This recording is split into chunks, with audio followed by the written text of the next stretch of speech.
Tukang kebun asal Blitar Jateng ini menang banyak saat dapat tawaran kerja jadi TKI merawat janda lumpuh cantik di Spanyol. Setiap hari digaji 5 juta.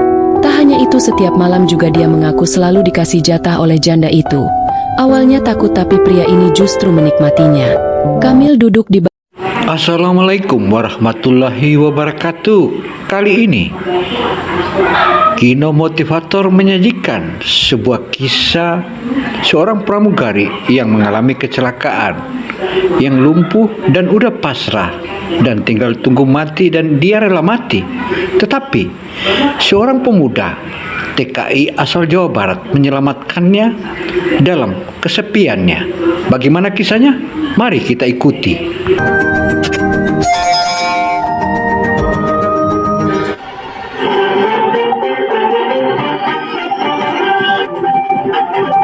Gino Motivator menyajikan berita-berita dan kisah-kisah sedih yang memberikan kita motivasi. Ayo ikuti dan tontonlah hingga akhir.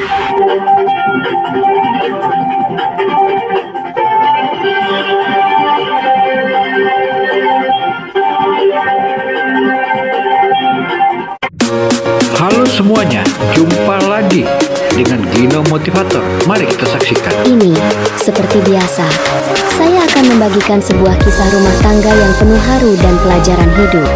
Jangan lupa untuk like dan subscribe channel ini supaya kalian gak ketinggalan cerita-cerita menarik lainnya. Semoga kisah kali ini bisa menyentuh hati dan bermanfaat buat kita semua. Yuk, langsung saja kita mulai ceritanya. Saudara, kisah ini begitu sedih karena seorang TKI dari desa, tepatnya di Jawa Barat atau di Jabar, dia berangkat ke Spanyol untuk merawat seorang janda yang sedang lumpuh total. Bagaimana kisahnya? Mari kita ikuti. Tukang kebun asal Blitar Jateng ini menang banyak saat dapat tawaran kerja jadi TKI merawat janda lumpuh cantik di Spanyol. Setiap hari digaji 5 juta. Tak hanya itu, setiap malam juga dia mengaku selalu dikasih jatah oleh janda itu. Awalnya takut, tapi pria ini justru menikmatinya. Kamil duduk di bangku kayu reot di teras belakang rumah, menatap sawah yang menguning di kejauhan. Tubuhnya yang kurus tampak letih. Sisa keringat masih menempel di pelipisnya setelah seharian mencangkul di kebun milik Pak Surya. Matahari mulai tenggelam perlahan, menyisakan cahaya oranye yang membelah langit senja. Di tangannya tergenggam segelas teh hangat pemberian ibunya. Meski hanya teh celup murahan, tetap terasa nikmat setelah bekerja keras. Di belakangnya, terdengar batuk ibu yang tak kunjung sembuh sejak musim hujan lalu. Kamil menoleh cepat, meletakkan gelas teh, lalu masuk ke dalam rumah dengan langkah tergesa. Rumah itu sempit dan tua, dindingnya dari papan yang mulai keropos, atapnya bocor di beberapa titik. Tapi disitulah Kamil tumbuh, besar, dan menghabiskan seluruh hidupnya. Ibu belum minum obat? Tanyanya sambil duduk di samping dipan tempat ibunya berbaring. Wes, Le, tadi ibu minum waktu kamu masih di kebun, jawab ibunya pelan sambil tersenyum lemah. Kamil membetulkan selimut yang melorot di kaki ibunya, lalu duduk diam, menatap wajah renta itu. Ada kerut halus di sudut mata, garis-garis usia yang tak bisa disembunyikan, dan tatapan yang menyimpan begitu banyak pengorbanan. Hatinya terasa sesak setiap kali memikirkan nasib ibunya yang harus menahan sakit tanpa perawatan layak. Setiap pagi Kamil bangun saat adzan subuh berkumandang. Ia membersihkan halaman rumah, menyiram tanaman tetangga demi sekedar tambahan upah, lalu berjalan kaki sejauh 5 km ke rumah Pak Surya, pemilik kebun jambu di pinggir desa. Di sana ia bekerja hingga matahari tergelincir. Tak jarang sampai petang jika kebun sedang panen. Gajinya tak besar, hanya cukup untuk membeli beras, sedikit lauk, dan obat generik untuk ibunya. Meski begitu, Kamil tak pernah mengeluh. Ia percaya bahwa rezeki tak akan salah alamat, dan Tuhan pasti melihat perjuangannya. Kadang ia duduk sendiri di pematang sawah, memandangi langit dan bertanya dalam hati, sampai kapan hidupnya akan begini? Teman-temannya satu persatu merantau ke kota, bahkan ke luar negeri. Ada yang jadi buruh bangunan, ada pula yang katanya kerja di pabrik elektronik di Taiwan. Kamil sempat ditawari, tapi selalu menolak. Ia tak tega meninggalkan ibunya sendirian di rumah. Ia pernah berkata pada dirinya sendiri, jika suatu saat ada jalan yang bisa membuat hidup mereka berubah, ia akan mengambilnya. Tapi bukan dengan cara meninggalkan yang ia cintai. Malam datang cepat. Kamil menyalakan lampu minyak di ruang tengah, lalu menyiapkan makan malam seadanya. Nasi putih, tempe goreng, dan sambal terasi. Mereka makan bersama dalam diam. Hanya sesekali terdengar suara sendok dan piring bersentuhan. Ibunya makan perlahan, seperti menahan rasa perih di lambung. Setelah makan, Kamil mencuci piring, lalu duduk kembali di teras. Angin malam membawa suara jangkrik dan bau tanah basah yang menenangkan. Tapi di dalam hatinya, ada kekosongan yang tak bisa diisi. Ia merasa hidupnya berjalan di tempat. Ia mencintai desa dan ibunya, tapi ia juga lelah dengan kemiskinan yang tak kunjung berakhir. Malam itu, Kamil menatap langit dan membisikkan harapan dalam hati. Harapan sederhana, agar besok lebih baik dari hari ini. Ia tidak tahu bahwa takdir sedang berjalan pelan, mendekatinya tanpa suara. Dan hidupnya, yang selama ini tenang dan sederhana, akan berubah selamanya. Pagi itu, udara Blitar masih dibungkus kabut tipis. Kamil sudah bangun sejak adzan subuh berkumandang. Ia menyapu halaman rumah, lalu menyiram beberapa pot bunga di depan teras yang ditanam ibunya. Setelahnya, ia memanaskan air dan menyeduh teh untuk sarapan sederhana mereka. Ibu Kamil masih terbaring di dipan, belum juga membaik sejak 2 bulan terakhir. Suara batuknya masih terdengar parau dari dalam kamar. Hari ini Kamil tidak ke kebun Pak Surya karena kebetulan hari libur. Ia berencana membersihkan kamar, memperbaiki genteng bocor di dapur, dan pergi ke warung membeli kebutuhan dapur. Tapi semua rencana itu seakan buyar saat seorang pria dengan jaket kulit dan motor tua berhenti di depan rumahnya. Kamil, ana ning omah, le? Teriak suara dari luar pagar. Kamil menoleh dan melihat seorang pria berperawakan gempal dengan senyum lebar di wajahnya. Ia mengenali pria itu sebagai Pak Raji, tetangganya yang tinggal di kampung sebelah. Dahulu mereka sering main layangan bersama saat kecil, tapi belakangan jarang bertemu karena kesibukan masing-masing. "Ana, Pak, monggo mlebet," jawab Kamil sambil membuka pagar kayu kecil yang sudah lapuk. Pak Raji masuk sambil menenteng sebuah tas selempang kusam. Ia duduk di bangku kayu depan rumah, dan Kamil buru-buru masuk untuk mengambil 2 gelas teh hangat. Setelah menyajikan teh, mereka duduk berhadapan, saling bertukar pandang sejenak dalam diam. "Jadi begini, Kamil, aku ada kabar bagus buatmu," ujar Pak Raji membuka pembicaraan dengan suara setengah berbisik. "Kabar apa, Pak?"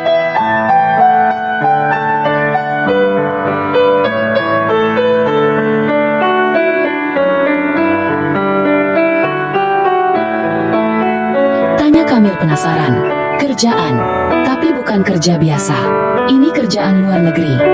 Kamil terdiam. Kata-kata itu terasa asing, seperti terlalu jauh dari kenyataan hidupnya. Ia tak pernah membayangkan bekerja di luar negeri. Bahkan keluar dari Blitar pun jarang, kecuali ke pasar atau ke kecamatan. "Kerja apa, Pak?" tanyanya ragu. "Merawat seseorang, perempuan, di Spanyol. Gajinya besar, le, 5 juta sehari." Kamil tersedak mendengar angka itu.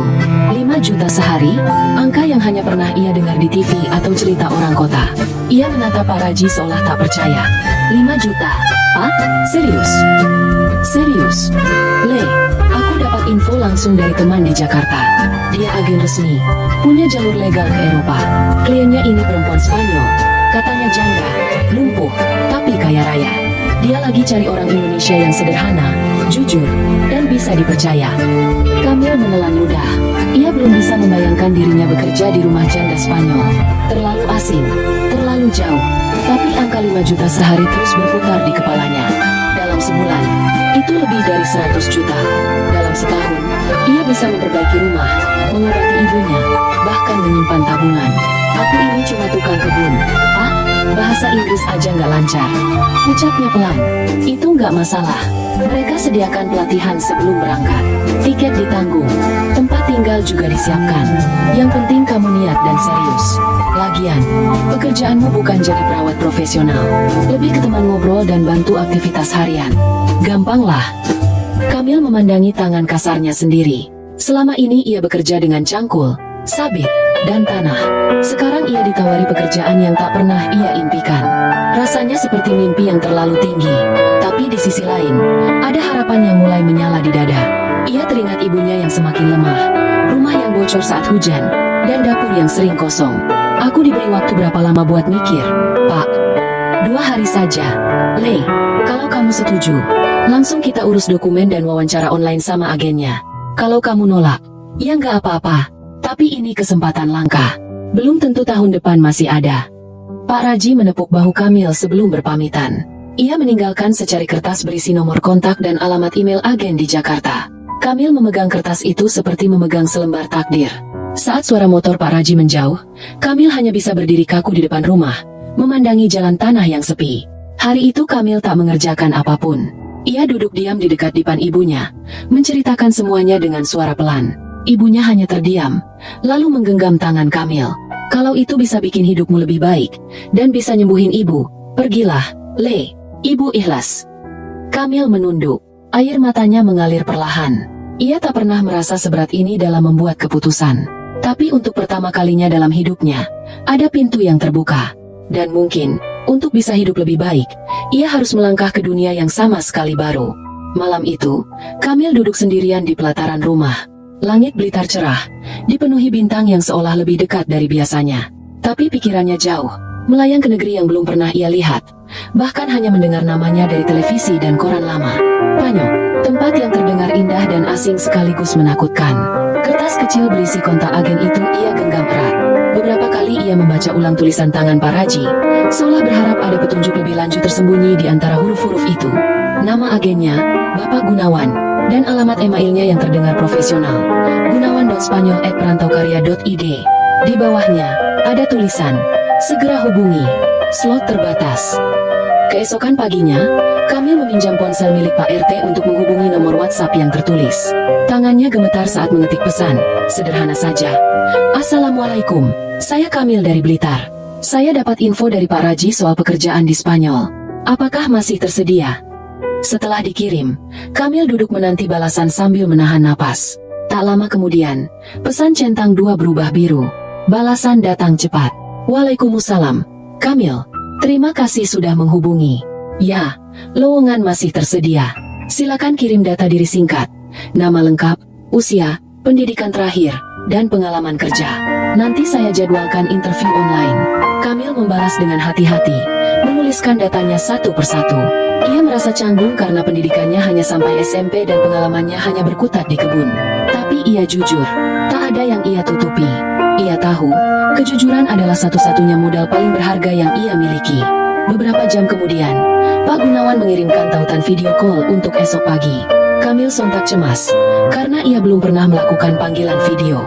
Ia pun mendatangi warung internet satu-satunya di desa yang dikelola oleh Mas Roni, pemuda lulusan teknik yang pulang kampung karena pandemi. Mas Roni bersedia meminjamkan laptop dan koneksi internetnya secara cuma-cuma. Kamu tenang aja, Mil. Tinggal duduk, aku yang siapin, kata Mas Roni sambil menyambungkan laptop ke jaringan. Pagi harinya, Kamil datang dengan mengenakan kemeja pinjaman dari tetangga, rambut disisir rapi, dan wajah yang bersih meski tampak tegang. Saat layar menyala dan wajah Pak Gunawan muncul di layar, Kamil nyaris gugup hingga salah menyebut nama sendiri. Pak Gunawan tertawa kecil. Tenang saja, Kamil. Saya suka anak muda jujur seperti kamu. Saya hanya ingin mengenalmu lebih dekat. Kenapa kamu ingin kerja di luar negeri? Kamil menarik napas panjang, lalu mulai bercerita tentang ibunya yang sakit, rumah yang hampir roboh, dan pekerjaan yang tidak pernah cukup untuk memenuhi kebutuhan sehari-hari. Ia bicara dari hati, tanpa rekayasa, dan Pak Gunawan mendengarkan dengan seksama, sesekali mengangguk, sesekali mencatat. Di akhir wawancara, Pak Gunawan berkata, "Kamu cocok, Kamil. Saya percaya kamu bisa bertanggung jawab. Minggu depan, kamu ke Jakarta untuk ikut pelatihan singkat. Lalu kita urus visa dan keberangkatanmu. Semua biaya ditanggung. Kamu hanya siapkan mental dan niat baik." Kamil menunduk. Suara dari layar masih terdengar namun pikirannya sudah melayang. Ini nyata. Tawaran itu nyata. Dan ia akan benar-benar pergi ke luar negeri. Ia tak tahu seperti apa kehidupan di Spanyol, tapi satu hal pasti, hidupnya akan berubah selamanya. Beberapa hari berikutnya, desa menjadi ramai membicarakan keberangkatan Kamil. Para tetangga datang satu persatu, memberi selamat dan mendoakan. Beberapa bahkan terlihat iri, tapi tidak dengan kebencian. Ibu Kamil tersenyum setiap hari, meski air matanya sering jatuh diam-diam. Di malam terakhir sebelum keberangkatan, mereka duduk berdua di ruang tengah, hanya ditemani lampu minyak dan suara jangkrik. "Ibu bangga sama kamu, Le," kata ibunya pelan. Kamil menggenggam tangan ibunya erat. "Aku berangkat bukan untuk jauh dari ibu. Aku pergi supaya bisa bawa pulang kehidupan yang lebih layak buat kita." Pagi harinya, Kamil berpamitan dengan warga, lalu berangkat ke stasiun dengan menumpang motor milik Pak Raji. Sepanjang perjalanan ke Jakarta, matanya tak bisa lepas dari jendela kereta. Sawah, gunung, rumah-rumah kecil, semua tampak seperti kenangan yang akan ia bawa jauh ke negeri orang. Ia tak tahu apa yang menantinya di Spanyol. Ia tak tahu seperti apa janda yang akan ia rawat, atau bagaimana kehidupan di negeri asing itu. Tapi satu hal yang ia tahu pasti, Ia sudah melangkah, dan tak akan pernah kembali menjadi Kamil yang sama. Angin dingin menyusup dari celah-celah jaket tipis yang Kamil kenakan saat pertama kali menjejakkan kaki di Bandara Madrid, Spanyol. Hari itu langit abu-abu, dengan suhu yang jauh dari apa yang biasa ia rasakan di tanah kelahirannya, Blitar. Ia memeluk tubuhnya sendiri, mencoba menyesuaikan diri dengan iklim yang asing dan suasana yang begitu sunyi baginya. Pesawat yang membawanya dari Jakarta telah menempuh perjalanan panjang hampir 18 jam, termasuk transit di Doha. Sepanjang perjalanan, Kamil lebih banyak diam. Ia hanya sesekali membuka peta kecil dan brosur tentang Spanyol yang diberikan oleh pihak agensi. Matanya berat karena kurang tidur, tapi hatinya terus waspada. Semua terasa baru dan menakutkan, namun juga memunculkan rasa penasaran yang tak terbendung. Di bandara, ia dijemput oleh seorang pria Spanyol parubaya yang mengenakan jas hitam rapi, bernama Alejandro. Lelaki itu sudah diberitahu oleh pihak agensi bahwa Kamil belum fasih berbahasa Inggris apalagi Spanyol. Maka, percakapan mereka banyak dipenuhi dengan gestur tangan dan senyum kikuk. Beruntung, Alejandro sangat ramah. "Tu nombre es Kamil, si?" tanya Alejandro sambil tersenyum. Kamil mengangguk cepat. "Yes, Kamil," jawabnya pelan. Alejandro kemudian memberi isyarat agar Kamil mengikutinya. Mereka berjalan keluar menuju parkiran mobil. Kota Madrid terlihat sibuk namun tertib. Mobil-mobil kecil melintas dengan cepat.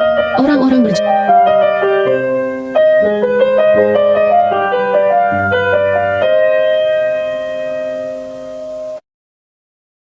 jalan dengan langkah cepat. Semua terasa seperti dalam film-film asing yang dulu pernah ia tonton sambil ngopi di warung tetangga. Mobil yang membawa mereka melaju menuju pinggiran kota. Kamil hanya bisa menatap pemandangan sepanjang jalan, bangunan tua khas Eropa, pepohonan dengan daun yang mulai menguning, dan taman-taman kecil yang tertata rapi. Ia tidak menyangka dunia ini begitu berbeda. Tapi pikirannya terus kembali ke satu hal. Siapa janda lumpuh yang akan ia rawat? 25 menit kemudian, mobil berhenti di depan sebuah rumah mewah 2 lantai bercat putih gading dengan halaman kecil dipenuhi bunga mawar. Gerbang besi otomatis terbuka perlahan. Kamil menelan ludah. Ia bahkan tak bisa membayangkan rumah seperti ini sebelumnya. Jangankan tinggal, lewat depan rumah seperti ini pun tak pernah. Alejandro mempersilakan Kamil masuk. Aroma lembut lavender menyeruak begitu pintu dibuka. Di dalam rumah, suasana hangat langsung terasa, seolah dinding-dindingnya menyambut siapapun yang datang. "Esper aquí, por favor," ujar Alejandro sambil menunjuk sofa. Kamil duduk pelan. Matanya menyapu seisi ruangan. Lukisan-lukisan besar terpajang di dinding. Lantai dari marmer putih. Suara detik jam terdengar pelan namun jelas. Semuanya terkesan sunyi, tenang, dan entah kenapa membuat jantungnya berdegup lebih cepat. Beberapa menit kemudian, terdengar suara pelan dari balik ruangan sebelah. Suara roda kursi roda yang menyentuh lantai marmer. Kamil menoleh. Dan di sanalah ia melihat untuk pertama kalinya sosok Shakira, perempuan yang hanya ia dengar dari cerita-cerita dan dokumen singkat yang diberikan agen. Ekra, kulitnya putih pucat khas Eropa, rambut coklat terang digulung sederhana, dan matanya tajam menatap ke arah Kamil. Tubuhnya kurus, namun aura ketegasan dan kecantikan tetap terpancar dari wajahnya. Ia mengenakan pakaian hangat berwarna krem dengan syal biru muda di leher. "You must be Kamil," ucap Shakira pelan namun jelas. Logatnya berat, tapi ia berbicara dalam bahasa Inggris. Kamil mengangguk gugup. "Yes, I am Kamil." Shakira mengamati Kamil dengan seksama selama beberapa detik. "Sit, no need to be nervous." Kamil duduk kembali, lebih tegak dari sebelumnya. Shakira menggulirkan kursi rodanya mendekat. "You're younger than I imagined," ujarnya lagi sambil tersenyum tipis. Alejandro menjelaskan bahwa Kamil akan tinggal di rumah ini, menempati kamar kecil di lantai 2, dan bertugas membantu Shakira dalam kegiatan sehari-hari. Memandikannya, mengatur makanan, membantunya berpindah tempat, serta menemaninya berbicara. Semua kebutuhan Kamil akan ditanggung, dan gaji akan dibayarkan langsung setiap minggu. 5 juta per hari, seperti yang dijanjikan. 1 minggu pertama, Kamil lebih banyak belajar bagaimana mengoperasikan kursi roda otomatis, mempelajari sedikit bahasa Spanyol dasar, dan berusaha memahami kebiasaan Shakira yang sangat teratur. Setiap pagi, Shakira selalu minta teh hangat dan membaca koran dari tablet digital. Ia mendengarkan musik klasik di sore hari, dan menonton dokumenter sebelum tidur. Namun yang membuat Kamil bingung bukan soal rutinitas itu, melainkan tatapan Shakira padanya. Kadang Shakira menatap Kamil lama, terlalu lama, bahkan ketika Kamil sedang menyapu atau membersihkan vas bunga. Ada sesuatu di mata Shakira yang tak bisa Kamil pahami. Entah rasa penasaran, atau mungkin sesuatu yang lebih dalam. Dan malam itu, Setelah semua pekerjaan selesai, dan rumah kembali sunyi, Shakira memanggil Kamil ke ruang tengah. Ia mengenakan gaun tidur sederhana, rambutnya dibiarkan tergerai. "Kamil," ucapnya perlahan, "you're not just here for cleaning and carrying things." Kamil menatapnya, bingung. Shakira mendekat, sangat dekat. "So Metimes, what I need the most is presence, warm, company." Kamil menahan napas. Ia belum sepenuhnya memahami maksud Shakira. Tapi satu hal mulai jelas. Pekerjaannya di rumah ini akan jauh lebih rumit daripada yang ia kira. Dan sejak malam itu, ada sesuatu yang berubah. Malam itu kamar Kamil sunyi. Lampu tidur di sudut meja hanya menyala temaram, cukup menerangi selimut tipis yang membalut tubuhnya. Namun, matanya tetap terbuka lebar menatap langit-langit kamar yang dipenuhi bayang-bayang pikirannya sendiri. Ucapan Shakira sore tadi terus terulang di kepalanya, bagai gema yang tak kunjung mereda. "So Metimes, what I need the most is presence, warm, company." Bagi Kamil, kalimat itu lebih dari sekadar permintaan akan perhatian.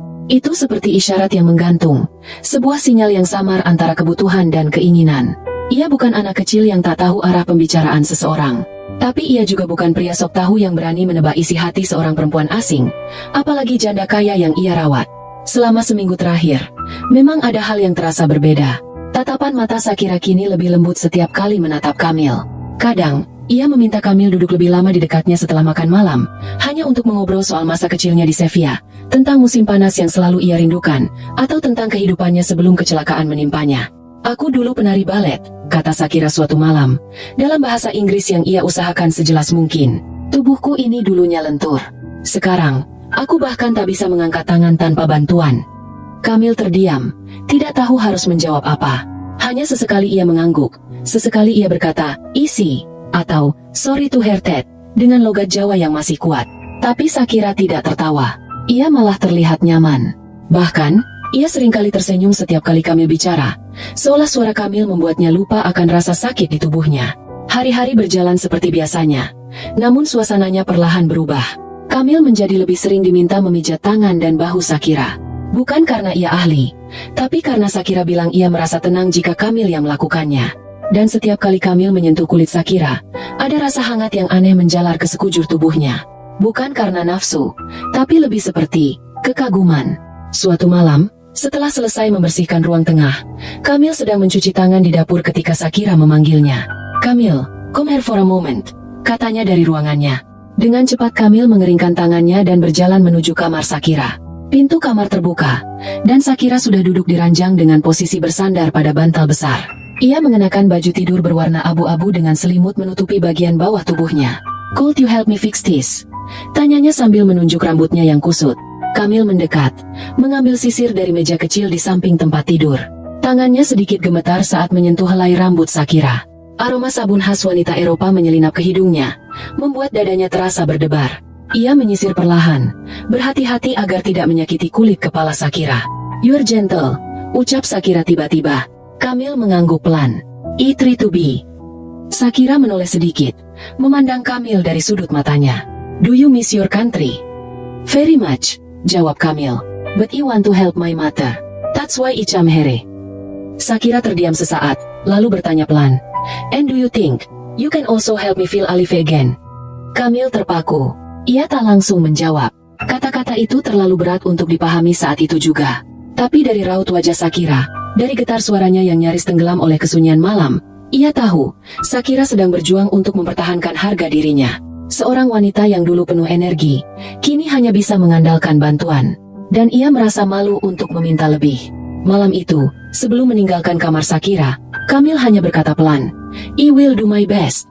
Keesokan paginya, suasana menjadi lebih tenang. Tapi ada ketegangan yang menggantung di antara mereka. Tatapan mereka lebih panjang, sapaan mereka lebih hangat, dan keheningan yang biasanya terasa canggung, kini justru terasa akrab. Setelah makan siang, Shakira meminta Kamil duduk di teras rumah. Matahari musim dingin masih menggantung rendah, namun sinarnya cukup menghangatkan. "Kamil," ucapnya tanpa menatap langsung, "do you think people can fall in love, even when their bodies are broken?"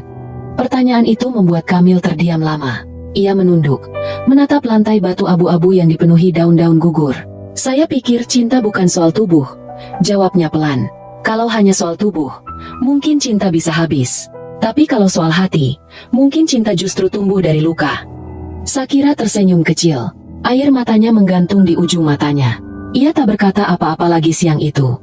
Tapi Kamil tahu, malam nanti, akan ada percakapan yang lebih dalam menanti. Dan mungkin pintu-pintu baru akan mulai terbuka. Malam itu, udara terasa lebih dingin dari biasanya. Di luar rumah, angin meniup ranting pohon cemara hingga menimbulkan suara gesekan yang lirih, seperti bisikan-bisikan yang mengusik hati Kamil. Di kamarnya, ia duduk termenung di tepi ranjang.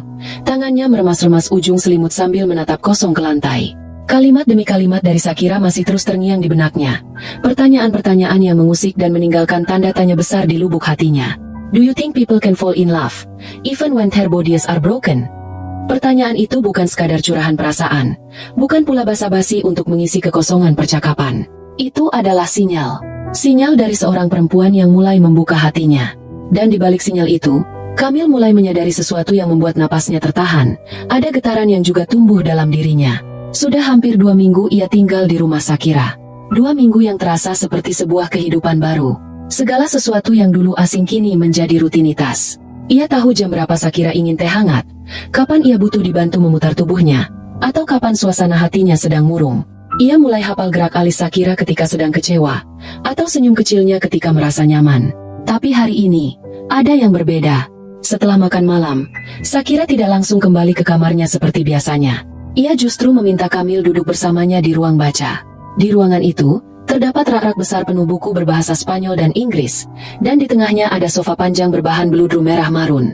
Sakira duduk bersandar di kursi rodanya, dengan selimut tipis menutupi kakinya yang lumpuh. Can we talk? Tanyanya pelan. Kamil duduk perlahan di sofa. Yes, of course. Sakira menarik napas dalam-dalam, lalu berkata, I've been thinking about you a lot the past few days. Kamil terdiam.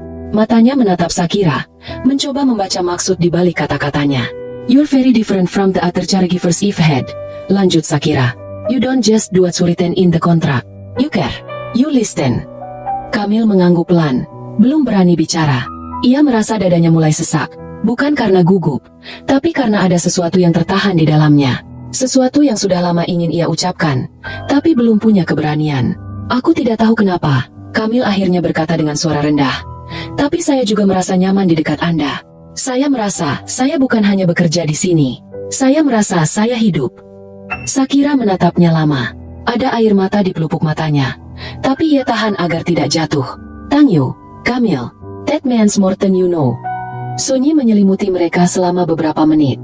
Hanya suara detik jam di sudut ruangan yang terdengar, seperti mengisi kekosongan kata-kata. Kemudian, dengan suara sangat pelan, Sakira bertanya, Do you believe in destiny? Kamil memejamkan mata sejenak, lalu membuka kembali. Saya tidak tahu, tapi saya percaya, setiap pertemuan ada maksudnya. Sakira mengangguk pelan. Aku pernah punya hidup yang sangat sibuk. Kamil, dulu aku tidak punya waktu untuk merasa sepi, atau merasa butuh seseorang. Tapi setelah kecelakaan itu, semuanya berubah. Teman-temanku pergi, keluargaku menjauh. Aku jadi tak berarti. Kamil menelan ludah. Anda tidak tak berarti. Anda luar biasa. Anda masih bisa membuat orang lain merasa dihargai. Saya merasa begitu. Sakira tersenyum sambil menunduk. Kau tahu apa yang membuatku ingin hidup setiap pagi? Bukan karena harta. Bukan karena rumah besar ini. Tapi karena tahu bahwa kau akan datang ke kamarku dan menyapaku dengan wajah jujurmu itu. Kalimat itu menampar hati Kamil. Ia merasa seperti sedang berdiri di tengah api dan embun sekaligus. Ada bagian dari dirinya yang ingin memeluk Sakira saat itu juga. Ingin mengatakan bahwa ia merasakan hal yang sama. Tapi ada bagian lain yang masih ragu. Yang masih takut pada batas yang mungkin akan ia langgar. Tiba-tiba Sakira meraih tangan Kamil. Tangannya dingin, tapi genggamannya mantap. Don't be afraid of me, Kamil. I might be broken but I still have a heart. And that heart is starting to beat again. Kamil menggenggam tangan Sakira balik, perlahan.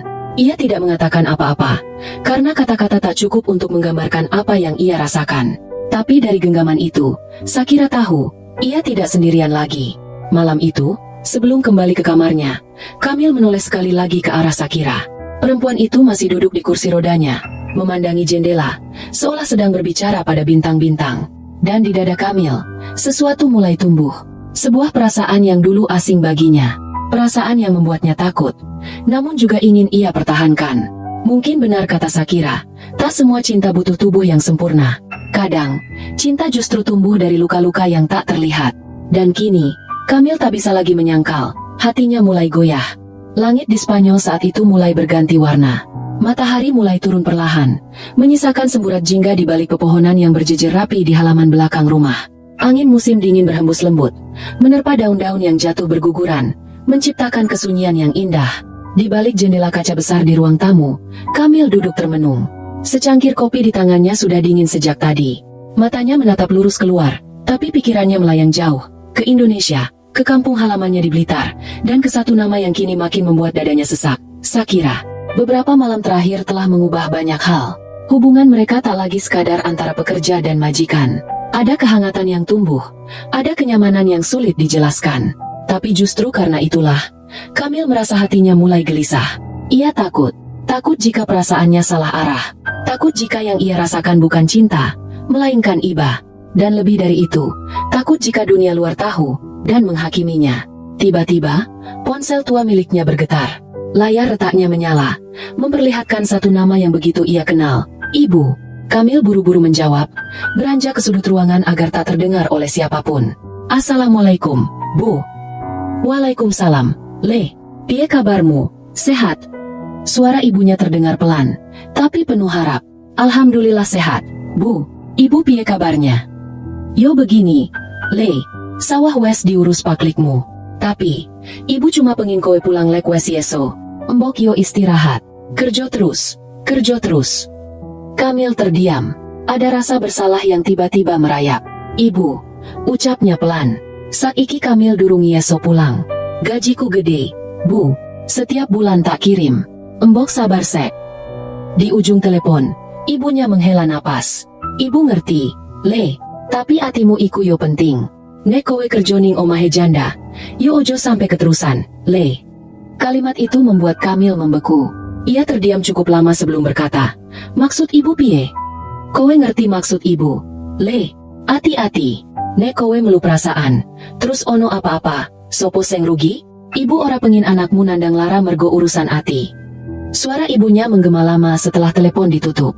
Kamil berdiri di tempat, matanya kosong, pikirannya kacau. Kata-kata ibunya mencubit hatinya dalam. Ia sadar, apa yang ia rasakan pada Shakira mungkin tak akan diterima oleh semua orang. Ia hanyalah seorang tukang kebun dari Blitar, yang tak pernah bermimpi akan tinggal serumah dengan seorang janda bangsawan Eropa. Saat malam tiba, seperti biasa, Shakira meminta Kamil menemaninya sebentar di ruang baca. Kali ini suasana jauh lebih intim. Shakira duduk di kursi rodanya, mengenakan pakaian malam berwarna biru tua, rambutnya dibiarkan terurai indah. Aku suka duduk seperti ini denganmu, ucapnya lembut. Kamu punya jiwa yang hangat. Di tempat ini, di negara ini, hangat itu langka. Kamil mencoba tersenyum, tapi sorot matanya tak bisa bohong. Ada keraguan di sana. Kamu kenapa? Tanya Shakira pelan. Kau berubah. Kamil menunduk. Ia menarik napas dalam-dalam. Saya barusan telepon ibu di kampung. Shakira menatapnya. Matanya mencari sesuatu di wajah Kamil. Saya bilang saya kerja di sini. Saya bahagia. Tapi ibu bilang, jangan sampai keterusan. Maksudnya, perasaan. Keheningan menggantung di antara mereka. Shakira akhirnya bicara. Apakah menurutmu aku mempermainkan perasaanmu? Tidak, bukan itu. Saya hanya bingung. Ini bukan dunia saya. Rumah ini, kehidupan ini, bahkan Anda. Saya cuma tukang kebun. Shakira. Shakira menarik napas panjang. Ia menatap Kamil dengan mata yang mulai berkaca-kaca. Dan aku, hanya seorang wanita yang duduk di kursi roda. Aku bukan ratu. Aku bahkan bukan wanita sempurna. Tapi untuk pertama kalinya dalam hidupku setelah kecelakaan itu, aku merasa dihargai. Dan itu karena kamu. Kamil menelan ludah, sulit membendung emosi yang mulai berkecamuk. Saya juga ngerasa begitu. Tapi saya takut. Takut kecewa. Takut salah. Saya juga mikirin ibu saya. Orang-orang di kampung. Shakira menggenggam tangan Kamil. Kali ini lebih kuat dari biasanya. Kalau kamu ingin pergi, aku tak akan menahan. Tapi sebelum kamu memutuskan, tolong tanya hatimu sendiri. Apakah kamu di sini karena uang, atau karena rasa yang tak kamu sadari sedang tumbuh di hatimu sendiri? Kamil tak bisa menjawab. Malam itu, ia kembali ke kamarnya dalam diam. Ia tak tidur. Ia duduk lama di ranjang, menatap foto ibunya yang selalu ia letakkan di meja kecil. Ia memikirkan kampungnya, memikirkan nasib sawah, rumah reot mereka, dan cita-citanya yang sederhana, membahagiakan ibunya. Tapi di sisi lain, ia juga memikirkan wanita itu, wanita asing yang perlahan mengisi ruang kosong di hatinya. Bukan karena harta, bukan karena kecantikan, tapi karena tatapan jujurnya, karena luka yang dibagikan, karena kebutuhan yang saling mengisi.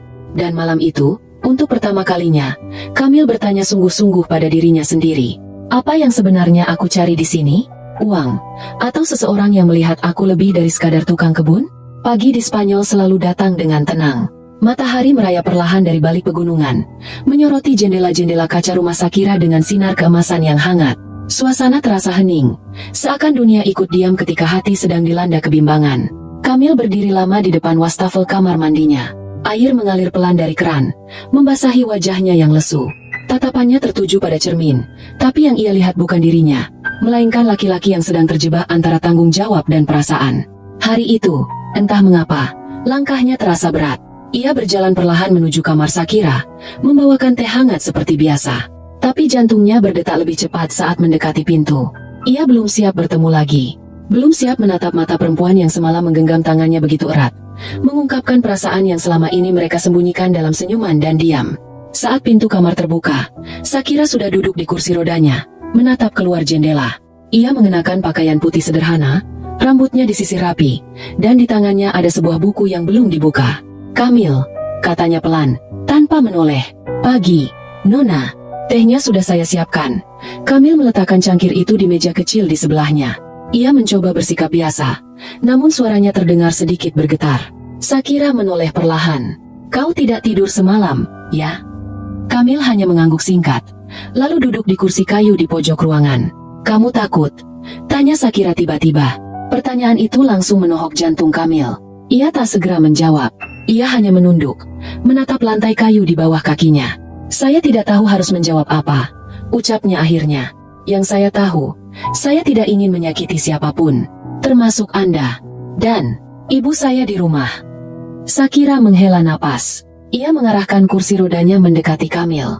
Jarak mereka kini hanya beberapa jengkal. Mata Shakira menatap lekat-lekat wajah pria itu. "Aku tidak butuh janji, tidak butuh pengakuan. Aku hanya ingin kamu jujur pada dirimu sendiri." Kamil mengangkat kepala, menatap mata Shakira. Mata itu tak lagi asing. Mata itu mengingatkannya pada pagi-pagi di Blitar, ketika embun masih menempel di daun jambu dan angin pagi membawa harapan. Tapi kini, harapan itu hadir dalam bentuk lain, dalam bentuk seorang wanita asing, di negeri yang jauh dari rumah. Shakira menyentuh tangan Kamil pelan. "Aku tahu aku tak sempurna, tapi perasaan ini nyata. Dan kamu tidak harus menjawabnya sekarang. Tapi jangan pura-pura tidak merasakannya." Mata Kamil berkaca-kaca. Ia berdiri pelan, lalu berkata, "Saya butuh waktu." Shakira mengangguk. "Aku akan menunggu, seberapa lama pun." Hari itu, Kamil memilih keluar rumah untuk pertama kalinya sejak tiba di Spanyol. Ia berjalan menyusuri trotoar kota kecil itu, melewati toko-toko roti yang baru buka, kafe kecil yang mengeluarkan aroma kopi, dan taman kota yang ditumbuhi bunga lavender. Ia duduk di bangku kayu taman, menyaksikan anak-anak kecil bermain bola sambil tertawa. Di tengah kesunyian itu, ia membuka dompetnya. Sebuah foto lusuh tergelincir keluar. Foto ibunya. Wajah keriput itu tersenyum lembut, dengan latar belakang sawah yang menguning. Kamil memejamkan mata. Ia rindu, tapi ia juga sadar, hidup terus berjalan. Dan kini, hidup membawanya ke persimpangan. Satu sisi adalah keluarga dan masa lalu. Sisi lain adalah kemungkinan yang tak pernah ia duga, bersama Shakira. Sore hari, saat ia kembali ke rumah, suasana terasa berbeda. Pelayan rumah menyambutnya dengan kabar bahwa ada tamu yang menunggu di ruang tamu. Kamil terkejut saat melihat seorang pria berpakaian rapi, berkulit putih, dengan rambut pirang dan mata biru duduk di sofa. Di sampingnya, koper kecil. Shakira ada di sana, wajahnya sedikit tegang. "Kamil," katanya, "kenalkan ini, Leon. Dia adik sepupuku dari Madrid. Dia akan menginap beberapa hari di sini." Kamil menatap pria itu. Leon berdiri dan menjulurkan tangan. "Hola, amigo." "Halo," jawab Kamil kaku. Sejak saat itu, Kamil merasa dunianya mulai berguncang. Leon bukan pria biasa. Ia pintar, tampan, dan terlihat begitu akrab dengan Shakira. Mereka bicara dalam bahasa Spanyol yang cepat, tertawa lepas, dan seakan membawa angin baru dalam rumah itu. Setiap kali Kamil melihat mereka berdua, hatinya berdesir aneh. Bukan karena iri, tapi karena takut. Takut kehilangan sesuatu yang bahkan belum sempat ia miliki sepenuhnya. Malam harinya, saat Kamil hendak kembali ke kamarnya, ia mendengar suara tawa Shakira dari ruang baca. Tawa itu berbeda, leluasa, ceria. Bukan seperti tawa yang biasa ia dengar dari perempuan itu. Tanpa sadar, Kamil berdiri lama di balik pintu. Ia tidak masuk, ia hanya mendengarkan. Dan di dadanya, perasaan itu kembali tumbuh. Bukan sekadar rindu, bukan sekadar kagum, tapi kecemasan. Untuk pertama kalinya, Kamil merasa Shakira bisa pergi kapan saja. Bahwa cinta yang ia pendam bisa saja kalah oleh waktu, atau oleh seseorang yang datang dari masa lalu. Dan malam itu, saat ia menatap langit dari jendela kamar, ia sadar. Jika aku terus diam, aku akan kehilangan semuanya. Keesokan harinya, udara pagi terasa lebih dingin dari biasanya. Awan mendung menggantung rendah di langit Spanyol, seolah ikut meresahkan suasana hati Kamil. Ia terbangun lebih awal dari biasanya. Tidurnya gelisah, pikirannya penuh dengan bayangan wajah Shakira dan suara tawa Shakira yang semalam menggema di ruang baca bersama Leon. Ia duduk di ranjang cukup lama, memandangi langit abu-abu di balik jendela. Pikirannya bercabang, antara ingin segera bicara pada Shakira soal isi hatinya, atau tetap menunggu waktu yang tepat. Tapi waktu yang tepat itu seperti tak kunjung datang.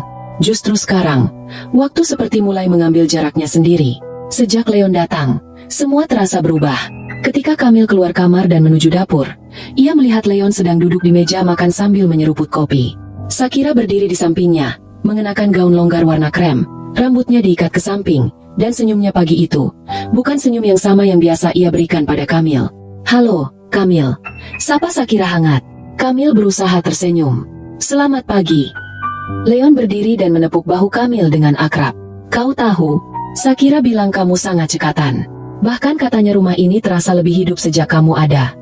Kamil hanya mengangguk. "Saya cuma bekerja seperti biasa." "Kau bekerja dengan hati, itu yang berbeda," ujar Shakira sambil menatap Kamil. Tapi tatapan itu hanya sebentar, lalu berpindah lagi pada Leon yang tertawa renyah. Sepanjang hari, Leon dan Shakira terlihat tak terpisahkan. Mereka berjalan-jalan keliling kebun kecil di belakang rumah, duduk di teras sambil membaca, atau sekadar bercengkrama di ruang tengah. Kamil hanya memandangi dari jauh, mencoba tetap menjalankan tugas-tugasnya. Tapi setiap langkah Leon yang begitu percaya diri membuat hatinya terhimpit. Sore hari, Kamil sedang membersihkan daun-daun kering di kebun saat tanpa sadar Leon datang menghampirinya. Pria itu berdiri dengan tangan di saku celana, menatap Kamil sejenak sebelum bicara. "Kamil, aku mau tanya sesuatu." Kamil menghentikan aktivitasnya. "Apa itu?" "Kamu suka Shakira, ya?" Pertanyaan itu seperti palu yang menghantam keras di dadanya. Kamil terdiam beberapa detik, mencoba mencerna maksud sebenarnya dari Leon. Tapi saat ia menatap mata pria itu, Kamil tahu, Leon bukan sedang bercanda. "Saya cuma pekerja di sini," jawab Kamil pelan. Leon mengangguk. Jawaban yang aman, tapi tidak jujur. Kamil menunduk. "Kalau saya boleh tanya, hubungan Anda dengan Nona Shakira seperti apa?" Leon tersenyum samar. "Kami pernah dekat dulu. Sebelum kecelakaan itu, aku tinggal di Madrid. Tapi setelah tahu keadaannya, aku kembali. Mungkin masih ada rasa, mungkin juga tidak. Tapi yang pasti, aku ingin dia bahagia.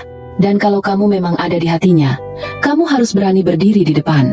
Jangan terus bersembunyi." Ucapan itu membuat Kamil semakin gelisah. Ia bukan tak ingin jujur pada perasaannya, tapi ia takut. Takut menyesal. Takut berharap terlalu tinggi pada wanita yang kehidupannya begitu berbeda dengan dirinya. Malamnya, setelah semua orang tertidur, Kamil duduk di dapur. Ia memandangi ponselnya, membuka pesan lama dari ibunya. Suara ibunya di rekaman terakhir terdengar lemah, namun hangat. "Kamil, kalau kamu nemu orang yang bisa bikin kamu tenang, yang bisa kamu jaga, dan kamu yakin dia bisa bahagiain kamu juga, jangan mundur, ya, nak. Hidup itu kadang cuma datang sekali." Kamil memejamkan mata. Kata-kata itu terus terngiang. Esok paginya, sebelum Leon dan Shakira bangun, Kamil berdiri di depan kaca besar ruang tamu. Ia mengenakan pakaian paling rapi yang ia miliki, kemeja putih dan celana hitam. Ia bertekad pagi itu akan bicara. Apapun risikonya, ia tidak akan lagi hanya menjadi penonton. Saat Shakira keluar dari kamarnya dan melihat Kamil berdiri di sana, ia sedikit terkejut. "Kamil, kau menungguku?" Kamil mengangguk. "Saya ingin bicara, Nona." Sakira menggeser kursi rodanya mendekat. Ada apa? Kamil menatap mata perempuan itu, tanpa menunduk lagi. Saya ingin jujur. Saya menyukai Anda, Nona. Bukan karena Anda cantik, bukan karena uang, tapi karena saya merasa nyaman. Saya merasa seperti diri saya sendiri saat bersama Anda. Dan meskipun saya tahu saya bukan siapa-siapa, saya ingin mencoba menjaga Anda. Jika Anda izinkan. Sakira terdiam. Matanya berkaca-kaca. Ia menggigit bibir bawahnya, lalu tersenyum pelan. Aku sudah tahu sejak lama, Kamil. Aku cuma menunggu kamu jujur. Kamil menarik napas lega. Tapi sebelum ia sempat berkata lagi, suara langkah kaki Leon terdengar dari tangga. Selamat pagi, semuanya, kata Leon ceria, lalu menatap keduanya dengan pandangan berbeda. Sakira menoleh ke arah Leon, lalu kembali menatap Kamil. Mulai hari ini, kamu tidak perlu memanggilku Nona lagi. Kamil menunduk, senyumnya tumbuh pelan. Tapi ia tahu, ini baru awal dari ujian yang sesungguhnya. Perasaan mereka mungkin saling bertaut, tapi dunia tempat mereka berdiri masih berbeda. Dan Leon belum tentu akan pergi begitu saja. Pagi itu terasa semakin berat bagi Kamil. Setelah percakapan yang begitu membuka hatinya dengan Sakira semalam, ia merasa seakan segala sesuatunya akan berubah. Kebenaran yang tak bisa lagi disembunyikan telah keluar. Sakira tahu perasaannya, dan ia tidak menolak. Tapi sekarang, ketika mereka saling berbagi pandang, ada satu perasaan yang terus menggelayut di dalam dadanya. Ketakutan akan hal-hal yang tak ia pahami. Sakira mungkin tidak membicarakan masa lalu, tetapi Kamil tahu bahwa ada lebih banyak hal di balik matanya yang lembut itu. Ada luka yang terpendam, dan seiring waktu, luka itu mungkin tak bisa lagi disembunyikan. Namun, sebelum Kamil sempat merenung lebih lama, suara langkah Leon terdengar dari arah tangga. Leon turun dengan pakaian santai, senyum lebar di wajahnya. Selamat pagi, kalian berdua, ucap Leon dengan nada ceria, meskipun ada sesuatu yang tampaknya berbeda. Mungkin Sakira merasakannya, karena ekspresinya sedikit cemas. Sakira berusaha tersenyum. Pagi, Leon, ada yang bisa kubantu? Leon duduk di meja makan, menyarankan agar mereka sarapan bersama, meski Kamil bisa merasakan adanya ketegangan yang terpendam dalam percakapan mereka. Sebuah kenyataan yang jelas, Leon tak akan pergi begitu saja. Kamil menyadari bahwa Leon berada di sana bukan hanya sebagai tamu biasa. Kehadirannya bukan sekadar untuk mengunjungi Sakira yang sudah lama terluka, tapi ada ikatan yang lebih kuat. Ada kisah yang Kamil belum tahu, dan mungkin tak akan pernah tahu sepenuhnya. Di tengah percakapan ringan mereka, Kamil merasa semakin terpinggirkan. Setiap kali ia melihat Sakira berbicara dengan Leon, senyum itu berbeda. Ada kedekatan yang tak bisa ia pungkiri, dan rasa itu semakin tumbuh dalam dirinya. Rasa cemburu, rasa yang tidak pernah ia alami sebelumnya. Setelah sarapan, Sakira meminta Kamil untuk menemani dia ke taman belakang. Tanpa berpikir panjang, Kamil mengangguk dan mengikuti langkah Sakira. Angin pagi yang dingin menyentuh kulit mereka berdua, memberikan sedikit kesejukan setelah perbincangan yang memanas tadi. Apakah kamu merasa canggung dengan kehadiran Leon? Tanya Sakira sambil duduk di bangku taman. Wajahnya sedikit terbungkam oleh bayangan awan yang bergerak cepat. Kamil berdiri di depan, menatap tanah yang tertutup oleh rumput hijau. Saya merasa, dia bisa saja lebih baik dari saya. Sakira tertawa pelan. Kamil, kamu tidak harus merasa seperti itu. Leon memang berbeda. Dia lebih banyak tahu tentang dunia luar, lebih banyak hal yang dia lakukan. Tapi itu bukan yang aku inginkan. Aku tidak menginginkan seseorang yang sempurna. Aku hanya menginginkan seseorang yang bisa hadir saat aku butuh. Kamil menatap Sakira dengan perasaan yang tak bisa ia jelaskan. Tapi kamu pantas mendapat lebih, Nona. Lebih dari sekadar pria seperti saya yang cuma seorang tukang kebun. Sakira menghela napas. Jangan katakan itu. Aku melihat kamu sebagai lebih dari sekadar tukang kebun. Aku melihat kamu sebagai seseorang yang bisa membuatku merasa aman. Kamil menunduk. Perkataan Sakira membuat hatinya berdebar. Tapi ada satu hal yang masih mengganggu pikiran dan perasaannya. Leon, apakah dia hanya akan menjadi bayangan yang selalu ada di sekitar mereka? Saat mereka duduk diam beberapa lama, mendengarkan suara burung berkicau di atas pohon, sebuah mobil berhenti di depan rumah. Kamil menoleh. Ada seorang wanita dengan tas tangan besar turun dari mobil, mengenakan gaun malam yang elegan dan tampak asing. Siapa itu? Tanya Kamil penasaran. Sakira menoleh. Wajahnya sedikit berubah. Itu Maria, teman lama Leon. Kamil mengernyit. Teman lama? Sakira hanya mengangguk. Leon punya banyak kenangan di sini. Maria adalah bagian dari masa lalunya. Kamil merasa hatinya tercekat. Seperti ada yang terputus dalam dirinya saat mendengar kata masa lalu. Ketegangan itu semakin tebal, dan hatinya mulai merasakan sebuah dorongan yang aneh. Tidak hanya cemburu, tetapi juga kekhawatiran yang menggerogoti. Maria berjalan menuju rumah dengan langkah percaya diri, mengangguk kepada Shakira sebagai bentuk salam. "Shakira, lama tak bertemu. Kamu terlihat lebih baik," ujarnya dengan suara lembut, meskipun Kamil merasakan adanya kesan angkuh di balik kata-katanya. Shakira menyapa dengan sopan, tetapi tampak sedikit canggung. "Terima kasih, Maria. Apa yang membawamu ke sini?" Maria tersenyum, kemudian melirik Kamil sebentar. "Leon mengundangku untuk datang. Kami akan makan malam bersama, setelah sekian lama." Kamil merasa ada yang tidak beres. Ia bisa merasakan energi yang begitu kuat antara Maria dan Leon.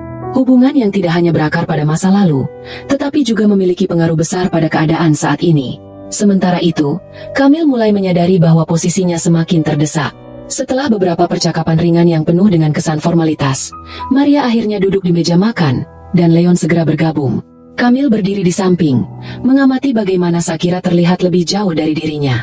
Tatapannya yang penuh perhatian pada Leon, atau cara Leon dan Maria berbicara seolah-olah Kamil tak ada di sana, semakin membuat Kamil merasa tersisih. Malam itu, saat makan malam selesai, Kamil merasa tubuhnya kelelahan. Bukan karena fisik, tetapi karena tekanan emosional yang ia rasakan. Ada kecemasan yang tak bisa ia hilangkan. Rasa takut kalau dirinya hanya akan menjadi bagian dari bayangan yang terlupakan. Cinta yang ia pendam, rasanya semakin jauh. Shakira, meskipun mengatakan bahwa dia menyukainya, semakin terlihat lebih terikat pada masa lalu. Ketika Maria akhirnya pamit, dengan senyum yang sepertinya menyimpan rahasia, Kamil kembali menyendiri. Ia berjalan keluar ke balkon, merasakan angin malam yang dingin. Di kejauhan, lampu-lampu kota berkelap-kelip, mengingatkannya pada kehidupan yang begitu jauh dari kampung halamannya. Ia menatap bintang-bintang, merasa hampa.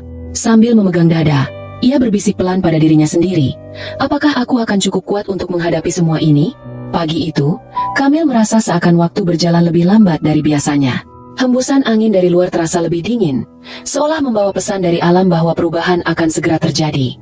Saat ia berdiri di depan cermin, melihat wajahnya yang lelah, ia menyadari betapa cemas dan bingungnya dirinya. Semua yang terjadi, semua perasaan yang ia simpan, seperti beban yang tak bisa lagi ia tahan. Meskipun begitu, ia tak bisa melupakan kata-kata Shakira semalam. "Aku ingin kamu menjadi diri sendiri, Kamil." Itu adalah kalimat yang menggetarkan hatinya, mengingatkannya pada keinginan yang sudah lama ia pendam. Ingin menjadi lebih dari sekadar tukang kebun, ingin menjadi seseorang yang bisa dibanggakan. Tapi setiap kali ia merasa ada kemajuan, kenyataan lain datang menantangnya. Ketika Kamil keluar untuk menyelesaikan tugas hari itu, ia melihat Shakira sedang duduk di teras, memandang taman dengan mata yang jauh. Ada kesan melankolis yang tergambar jelas di wajahnya. Kamil tahu, Shakira juga sedang dilanda perasaan yang sama, bingung dan terjepit di antara kenyataan dan perasaan yang belum sepenuhnya ia pahami. Ia berjalan mendekat, berhati-hati agar tidak mengganggu lamunannya. "Nona, apakah ada yang bisa saya bantu?" Shakira menoleh, dan sejenak mereka hanya saling memandang. "Kamil," katanya, suara rendah dan penuh arti. "Aku ingin bicara." Kamil duduk di sebelahnya, menunggu apa yang akan Shakira katakan. Di dalam hati, ia bertanya-tanya apa lagi yang akan diungkapkan Shakira. Semuanya terasa begitu rumit. Ia tak tahu apakah dirinya cukup kuat untuk mendengar kebenaran yang mungkin ada. "Apa kamu merasa cemas akhir-akhir ini?" tanya Shakira, suaranya terdengar ragu. Kamil mengangguk perlahan. "Saya merasa seperti terjebak di tempat yang salah. Terlalu banyak yang harus saya pertimbangkan, dan semuanya berjalan terlalu cepat." Shakira menarik napas panjang. "Aku juga merasa seperti itu. Sejak Leon datang, semuanya berubah. Dia bagian dari masa lalu yang sulit kutinggalkan. Tapi aku juga merasa ada yang berbeda denganmu, Kamil. Aku merasa tenang saat bersamamu. Seperti ada sesuatu yang lebih. Tapi aku takut melangkah lebih jauh." Kamil menatap Shakira dengan perasaan campur aduk. Ia tahu, Shakira sedang berjuang dengan dirinya sendiri, dengan perasaan yang belum sepenuhnya ia pahami. Tapi, semakin ia mendengarkan kata-kata Shakira, semakin ia merasa terhubung. Ada sesuatu yang nyata di antara mereka berdua, sesuatu yang lebih dari sekadar perasaan singkat atau kebetulan. "Tapi Nona," Kamil memulai, "saya hanya seorang tukang kebun. Saya tidak punya apa-apa. Saya tidak tahu apakah saya cukup untuk membuatmu bahagia." Shakira menoleh padanya, matanya berkaca-kaca. "Kamil, kamu tidak mengerti. Aku tidak peduli siapa kamu, atau apa yang kamu miliki. Aku peduli pada bagaimana kamu membuatku merasa. Aku peduli pada keberadaanmu di sini, saat aku merasa kesepian. Shakira meraih tangan Kamil dengan lembut, menggenggamnya dengan erat. Kamil merasa jantungnya berdebar hebat, begitu dekat dengan apa yang tidak pernah ia duga.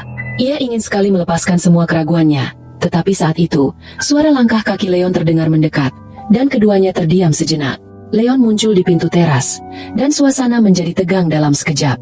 Kamil melepaskan genggaman tangannya dari Shakira dengan sedikit canggung, merasa seolah-olah ada sesuatu yang terputus. Leon tersenyum lebar, meskipun senyum itu tidak sepenuhnya terlihat tulus. Pagi semuanya, ucap Leon dengan nada yang biasa, seolah tak ada yang berubah. Shakira, kamu baik-baik saja? Shakira tersenyum tipis. Ya, aku baik-baik saja, Leon. Baru saja berbicara dengan Kamil. Leon mengangguk, lalu duduk di samping Shakira. Kamil, kamu sudah makan? Tanyanya tanpa memandangnya dengan serius. Kamil mengangguk, tidak tahu harus berkata apa. Atmosfer di sekitar mereka terasa semakin berat. Leon berbicara tentang pekerjaan dan rencana hari itu, tapi Kamil hanya mendengarkan tanpa benar-benar mendengarkan. Matanya berfokus pada Shakira, yang duduk dengan diam, seakan terperangkap antara dirinya dan Leon. Setelah sarapan, Kamil kembali menjalankan tugasnya di kebun, mencoba untuk mengalihkan pikirannya. Tetapi pikirannya terus-menerus kembali pada percakapan pagi tadi, pada kata-kata Shakira, dan pada kenyataan bahwa Leon kini ada di sana, mengingatkan Kamil pada posisi yang sulit ia hadapi. Saat sore tiba, Kamil keluar ke taman belakang untuk merawat tanaman. Tanpa disadari, ia merasa seperti sedang mengurus hidupnya sendiri yang mulai berantakan. Tidak ada yang lebih menantang baginya selain menerima kenyataan bahwa ia telah jatuh cinta pada wanita yang tidak bisa sepenuhnya ia miliki. Setiap detik yang berlalu, ia semakin merasa kehilangan arah. Saat itu, Shakira muncul di belakangnya, berjalan mendekat dengan wajah serius. Kamil, panggilnya pelan. Kamil berhenti dan menoleh, merasa perasaan itu semakin kuat. Ya, Nona. Shakira menghela napas, kemudian memegang kedua bahunya Kamil. Aku ingin kamu tahu bahwa aku sedang berjuang. Kamil, aku sedang berjuang dengan perasaan ini, dengan segala hal yang ada di antara kita. Aku tidak ingin kamu merasa seperti kamu adalah pilihan kedua. Kamil merasa dunia seakan berhenti sejenak. Kata-kata Shakira begitu menggetarkan hatinya. Saya tidak tahu apa yang harus saya lakukan. Shakira menggelengkan kepala. Jangan khawatir, Kamil. Semua akan ada jalannya. Kita hanya perlu waktu. Aku hanya ingin kamu tahu bahwa aku menghargai kamu. Setelah percakapan itu, Kamil merasa sedikit lebih ringan, tetapi hatinya tetap terombang-ambing. Ada perasaan yang tak bisa ia jelaskan, dan seiring waktu, ia tahu bahwa perasaan itu hanya akan semakin mendalam. Tetapi apakah ia benar-benar siap menghadapi apa yang akan datang? Malam itu, saat Kamil berbaring di tempat tidurnya, ia merenung dalam kesendirian. Shakira dan Leon ada di luar sana, menjalani hidup mereka dengan cara mereka sendiri. Sementara dirinya, ia terjebak di tengah-tengah, berusaha memahami mana yang benar, antara perasaan yang ia rasakan untuk Shakira dan kenyataan bahwa mereka berada di dunia yang sangat berbeda. Apakah Kamil akan memilih untuk melangkah maju, berjuang untuk mendapatkan hati Shakira, ataukah ia akan mundur, meninggalkan segalanya di belakang? Waktu akan memberi jawabannya, tetapi ia tahu satu hal pasti, apapun yang terjadi, pilihan itu akan mengubah hidupnya selamanya. Pagi yang cerah, tetapi Kamil merasakan semacam kehampaan yang sulit dijelaskan. Setelah beberapa hari yang penuh dengan perasaan tak menentu, kini ia merasa seakan terjebak dalam ruang yang sempit. Semua yang ada di sekelilingnya terasa berlebihan, namun pada saat yang sama, ia tak bisa melepaskan diri. Ada ketegangan yang tidak hanya datang dari dirinya, tetapi juga dari Shakira. Hari itu dimulai seperti biasa. Kamil melaksanakan tugasnya di kebun, namun pikirannya terus melayang, mengikuti setiap gerakan Shakira dan Leon. Mereka tampak begitu dekat, lebih dari sekadar teman. Ada sesuatu yang sulit dijelaskan. Meskipun mereka tidak secara terang-terangan menunjukkan hubungan mereka, Kamil merasakan kehadiran Leon yang begitu mendalam di kehidupan Shakira. Ketika siang tiba, Kamil sedang merapikan tanaman di bagian belakang rumah, ketika Shakira datang menghampirinya. Wajahnya terlihat sedikit lelah, dan sepertinya ada sesuatu yang mengganggu pikirannya. Kamil berhenti dan menatapnya dengan penuh perhatian. Ada apa, Nona? Tanya Kamil dengan lembut. Shakira menghela napas panjang. Kamil, aku merasa semakin bingung. Setiap kali aku melihatmu, aku merasa ada sesuatu yang kuat di antara kita. Tapi, di sisi lain, aku juga tidak bisa mengabaikan masa laluku. Leon, dia punya tempat yang besar di hidupku, dan aku tidak bisa menghindari kenyataan itu. Kamil mendengarkan kata-kata Shakira dengan penuh perhatian. Dia tahu bahwa Shakira bukan hanya berbicara tentang Leon, tetapi tentang dirinya, tentang apa yang sebenarnya mereka rasakan satu sama lain. Namun, Kamil juga menyadari bahwa perasaan itu tidak bisa dipaksakan begitu saja. "Aku tahu itu, Nona," jawab Kamil pelan. "Tapi apa yang bisa saya lakukan? Saya hanya seorang tukang kebun. Saya tidak bisa mengubah masa lalu atau keadaan ini." Shakira menatapnya. Ada keraguan yang tampak jelas di matanya. "Kamil, itu bukan masalahnya. Aku tidak peduli dengan masa lalumu, dengan apa yang kamu miliki atau tidak miliki. Aku hanya takut. Aku takut bahwa kita hanya akan saling menyakiti." Kamil merasakan sakit di dadanya. Kata-kata Shakira menembus hatinya, mengingatkan pada keraguan yang semakin dalam di dalam dirinya. Ia ingin sekali mengerti perasaan Shakira, tetapi ia juga merasa bahwa semakin mendekati wanita itu, semakin sulit baginya untuk tetap objektif. Shakira terus melanjutkan, "Aku ingin kita bisa lebih dekat, Kamil. Tapi aku tidak ingin mengorbankan diriku atau kamu. Aku tidak ingin kita hanya menjadi bagian dari sebuah cerita yang penuh dengan penyesalan." Kamil merasa hatinya terhimpit. Ia merasa seolah-olah sedang berada di persimpangan jalan, antara mengikuti perasaan hatinya yang semakin kuat terhadap Shakira atau mundur dan menjaga dirinya agar tidak terluka lebih jauh. Namun, setiap kali ia melihat Shakira, perasaan itu semakin membara. Tidak ada cara lain. Ia tahu bahwa ia harus menghadapi kenyataan ini, apapun yang akan terjadi. "Jadi, apa yang kamu inginkan?" tanya Kamil, suaranya sedikit lebih berat. Shakira menunduk, matanya mulai berkaca-kaca. "Aku tidak tahu, Kamil. Aku tidak bisa memilih antara kamu dan Leon. Aku merasa seolah-olah aku harus menjaga keduanya, tapi itu tidak adil untuk siapapun." Kamil merasakan perasaan yang tak tertahankan di dalam dirinya. Di satu sisi, ia ingin berjuang untuk Shakira. Di sisi lain, ia merasa terlalu kecil untuk membuatnya bahagia. Begitu banyak hal yang ada di antara mereka, kesenjangan yang tak bisa diabaikan begitu saja. "Aku akan memberi ruang untukmu, Nona," ujar Kamil akhirnya, meskipun kata-kata itu terasa pahit di mulutnya. "Jika kamu merasa bingung, aku akan memberi waktu untuk kamu memikirkan semuanya." Shakira menatap Kamil dengan penuh perasaan. "Kamil, aku tidak ingin kamu merasa seperti itu. Aku hanya butuh waktu untuk berpikir. Aku tidak ingin membuat keputusan terburu-buru." Mereka duduk dalam diam sejenak, meresapi kata-kata yang baru saja diucapkan. Hembusan angin terasa lebih kencang, membawa hawa dingin yang menusuk. Kamil memutuskan untuk meninggalkan Shakira sejenak, berusaha menjernihkan pikirannya dengan melakukan pekerjaannya di kebun. Namun, pikirannya tidak bisa lepas dari apa yang telah terjadi. Hari demi hari berlalu, dan meskipun Kamil berusaha untuk tetap fokus pada tugasnya, ia tak bisa menutup mata terhadap kenyataan yang semakin jelas. Setiap kali ia melihat Shakira dan Leon berbicara, atau berjalan bersama di sekitar rumah, hatinya terasa teriris. Ia tahu bahwa ada sesuatu yang lebih dalam di antara mereka, dan ia merasa semakin jauh. Di malam hari, setelah makan malam bersama, Kamil mendapati dirinya duduk sendirian di ruang tamu. Semua orang sudah pergi tidur, dan hanya kesunyian yang menemani dirinya. Ia memikirkan apa yang telah terjadi, perasaan yang semakin membingungkannya, dan pilihan yang harus segera ia buat. Tiba-tiba, suara ketukan di pintu menyadarkannya dari lamunan. Kamil berdiri, membuka pintu, dan di sana berdiri Shakira, dengan ekspresi serius yang tidak biasa. "Kamil," ucapnya pelan, "bolehkah aku masuk?" Kamil mengangguk, mempersilakan Shakira duduk. "Ada apa, Nona?" Shakira duduk di sofa, menundukkan wajahnya. Aku sudah memikirkan semuanya, Kamil. Aku tidak bisa mengabaikan perasaan ini lagi. Aku ingin lebih dekat denganmu. Aku ingin kita mencoba bersama." Kamil terkejut, dan hatinya berdebar kencang.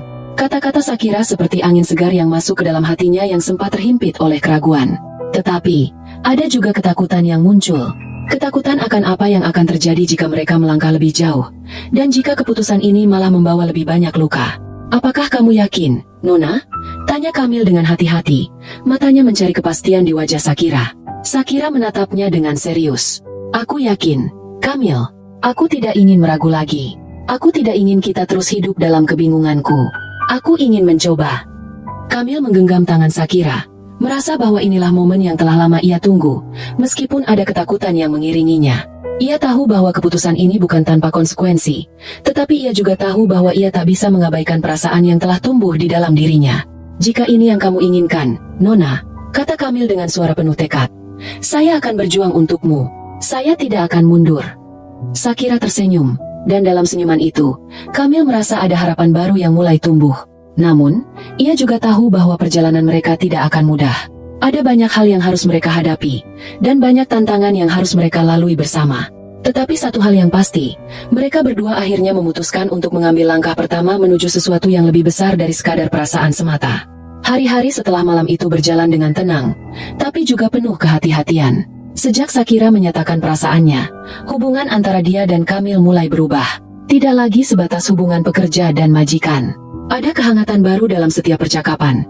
Ada sentuhan-sentuhan ringan yang terasa begitu dalam, dan ada tatapan-tatapan yang menyimpan harapan. Namun, di balik semua itu, Kamil tahu bahwa hidup tidak semudah dongeng. Dan benar saja, ketenangan itu mulai terusik ketika Leon kembali menunjukkan perhatiannya pada Shakira, lebih dari biasanya. Leon yang selama ini terlihat tenang, kini jadi lebih sering berada di rumah. Ia kerap mendampingi Shakira, membantu memandikannya, atau sekadar menemaninya membaca buku di teras. Kamil yang menyaksikan itu hanya bisa diam, meski dadanya terasa sesak. Ia tahu bahwa Shakira sedang berusaha menjaga keseimbangan. Tapi Kamil juga tahu, lelaki seperti Leon tak akan diam begitu saja. Apalagi setelah ia tahu hubungan Shakira dan Kamil sudah semakin dekat. Suatu sore, saat Kamil sedang memotong ranting pohon di kebun belakang, Leon datang menghampirinya. Wajahnya terlihat serius, tidak seperti biasanya. "Kamil, bisa bicara sebentar?" tanya Leon tanpa senyum. Kamil meletakkan gunting ranting dan mengangguk pelan. "Silakan, Tuan." Leon berdiri tegak, menatap mata Kamil dengan tajam. "Aku tahu kamu dan Shakira semakin dekat. Aku bisa lihat itu dari caramu memandangnya, dan dari cara dia menatapmu."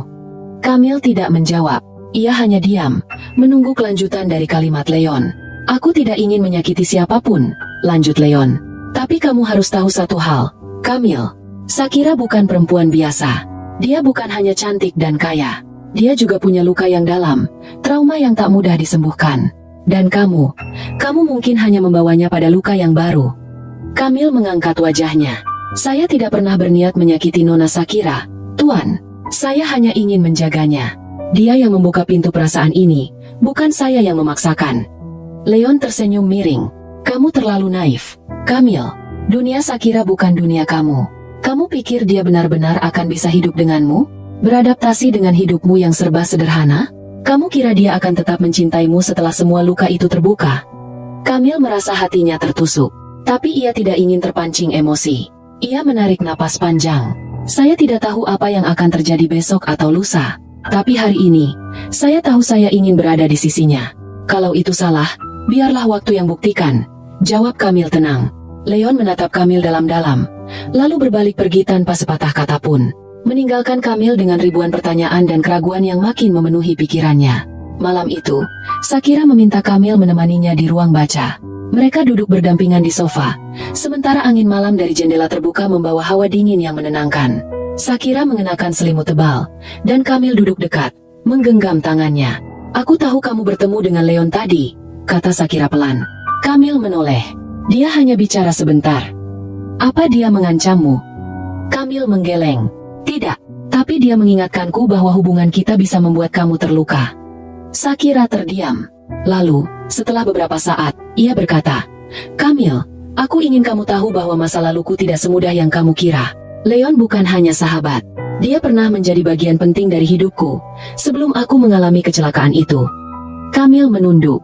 "Saya tidak keberatan dengan masa lalu, Nona. Tapi kamu harus tahu, kecelakaan itu bukan murni kecelakaan. Ada banyak hal yang tidak pernah aku ceritakan. Dan Leon adalah satu dari sedikit orang yang tahu semuanya." Suara Shakira bergetar. Kamil merasakan beban berat di balik kata-kata itu. Ia tahu, sekarang bukan waktunya untuk menuntut atau bertanya. Tapi ia juga tahu, luka-luka itu akan ikut menjadi bagian dari hubungan mereka. "Jika kamu percaya sama saya," ujar Kamil perlahan, "ceritakan semuanya. Saya mungkin bukan siapa-siapa, tapi saya ingin jadi tempat kamu bersandar." Shakira menoleh, menatap mata Kamil dengan dalam. Ada air mata yang menggenang di pelupuk matanya. "Dulu, sebelum aku lumpuh, aku adalah pebalap kuda profesional. Leon adalah pelatih utamaku. Kami sering bepergian bersama ke berbagai negara. Tapi suatu hari, saat kami berada di Italia untuk sebuah kejuaraan, terjadi pertengkaran antara aku dan Leon. Tentang keputusan pribadi, tentang keinginanku untuk berhenti balap dan menikah dengan pria lain. Malam itu aku kabur, mengendarai mobil sendirian dalam keadaan marah. Di tengah hujan deras, aku kehilangan kendali.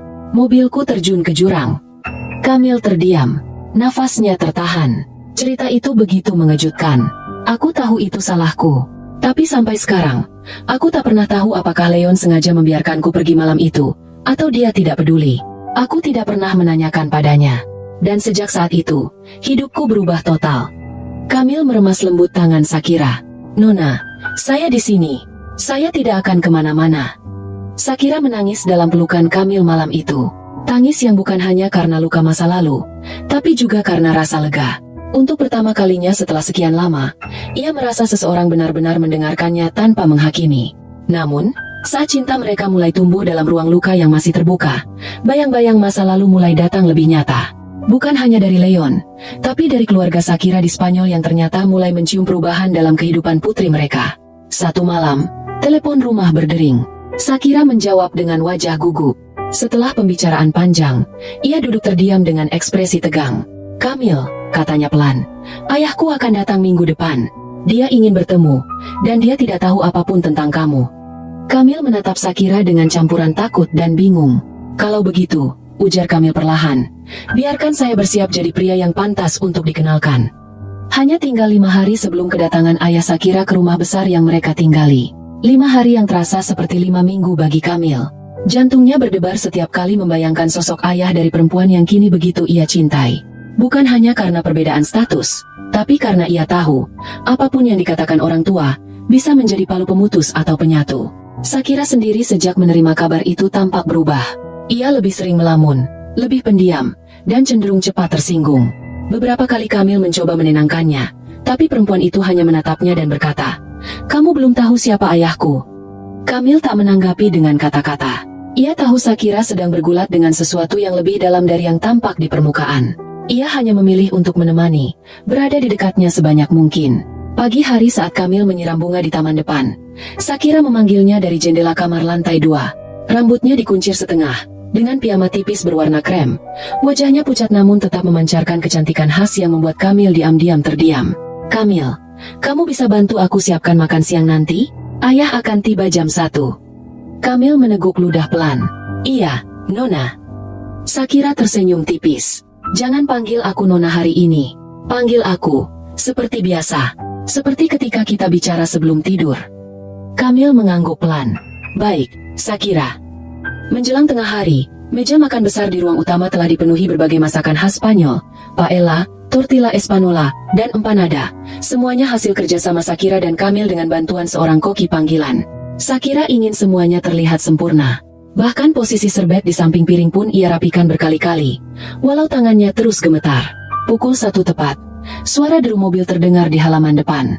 Shakira memutar kepalanya pelan ke arah pintu, lalu memejamkan mata sejenak. Kamil berdiri di belakangnya, ikut menahan napas. Pintu utama terbuka. Seorang pria parubaya dengan jas abu-abu elegan melangkah masuk. Sosoknya tinggi, rambutnya mulai memutih, dan sorot matanya tajam namun penuh wibawa. Ia menoleh pada Shakira, lalu langkahnya melambat. "Shakira," ucapnya pelan. "Ayah." Suara Shakira pecah. Ayah dan anak itu saling mendekat, lalu berpelukan erat. Meski kaku, Kamil bisa merasakan ada rindu yang tak terucap selama bertahun-tahun. Tapi kehangatan itu tak bertahan lama. Begitu matanya menangkap Kamil yang berdiri agak jauh di belakang, ekspresi sang ayah berubah. "Siapa dia?" tanyanya singkat. Shakira menghela napas. "Namanya Kamil. Dia yang merawatku selama ini. Dan dia bukan hanya pekerja di rumah ini. Aku menyayanginya." Sorot mata sang ayah langsung berubah. Ia mendekat ke arah Kamil, menatap dari ujung kaki hingga kepala. "Kamu dari mana?" "Saya dari Blitar, Jawa Tengah, Pak," jawab Kamil sopan. "Kamu TKI?"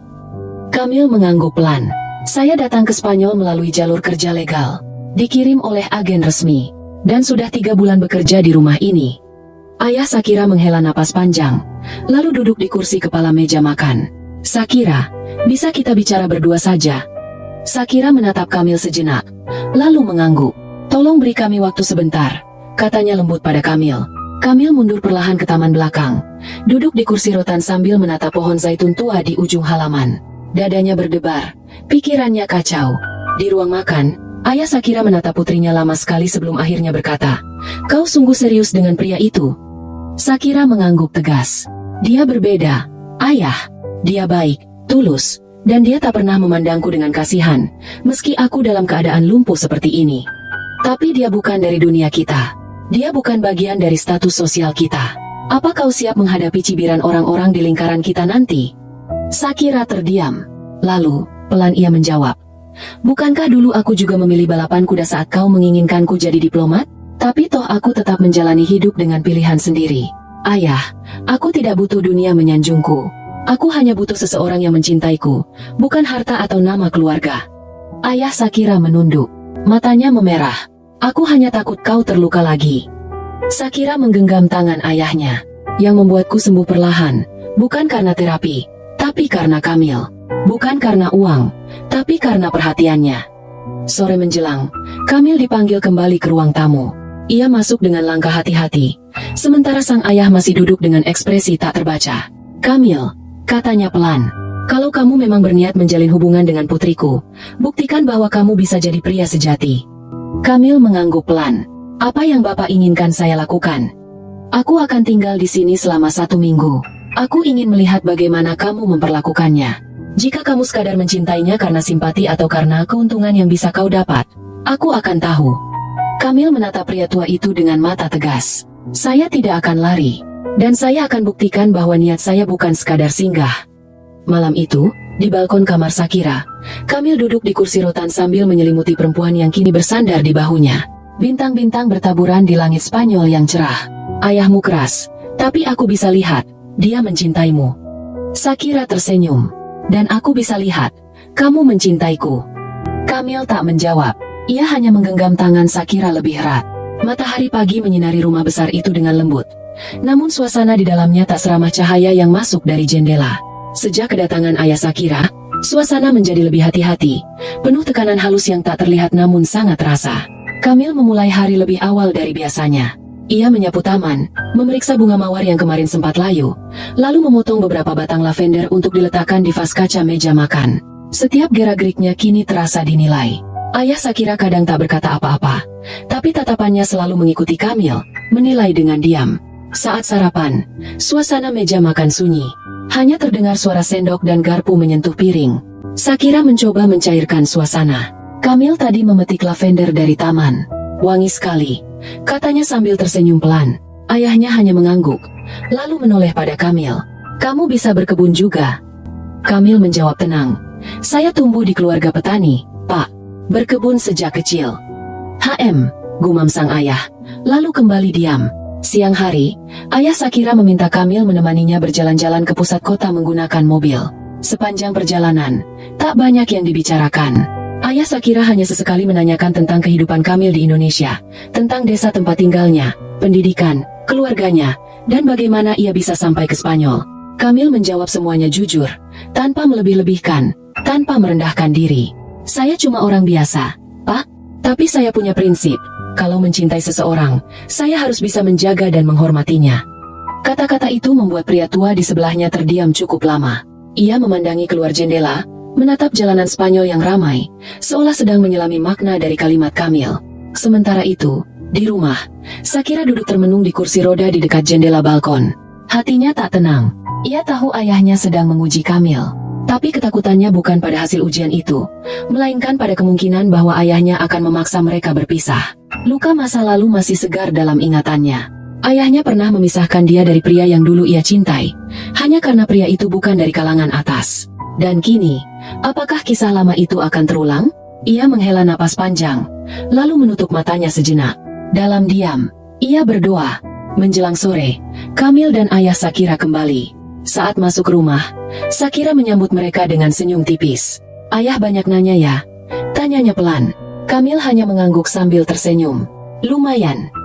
Ayahnya menatap Sakira sejenak. "Aku minta makan malam hanya bertiga, tanpa pelayan. Aku ingin suasana keluarga." Sakira tampak kaget, tapi ia tak membantah. Ia justru menatap Kamil, lalu mengangguk kecil. Makan malam itu menjadi salah satu momen paling canggung dalam hidup Kamil, tapi juga momen yang paling berarti. Ayah Sakira mulai banyak bicara tentang masa kecil Sakira, tentang istrinya yang sudah lama meninggal, tentang prinsip hidupnya yang keras karena ingin putrinya bahagia.